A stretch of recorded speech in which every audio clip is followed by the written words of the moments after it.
Not that, I don't know if they were allowed to even.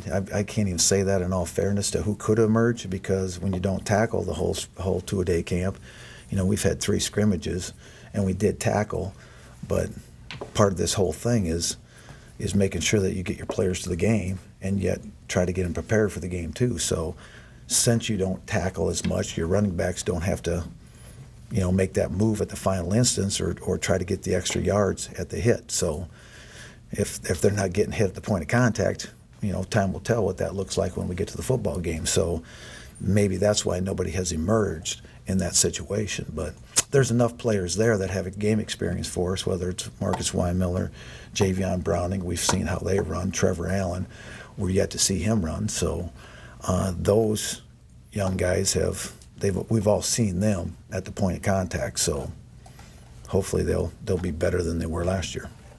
How's the situation at kicker, Coach? How's that played out through camp? We'll have Drysdale. We'll kick our field goals, and then we'll make adjustments off that, and then we'll work it out from there. How have your wideouts progressed? Actually, feel they've progressed. We're young at that position, but we've got good talent there. So it will be.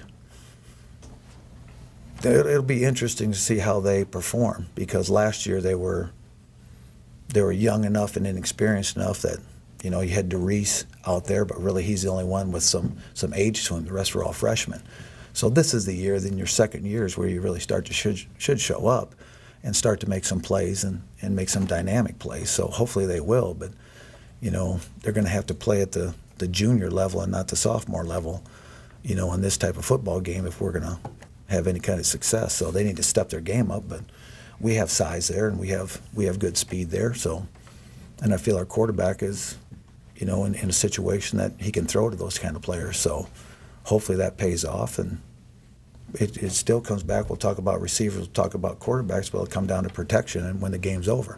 If we protect well, then guys can get open. So it's the time in the pocket and the speed of play is what we're going to have to execute on. Going off that, how's the line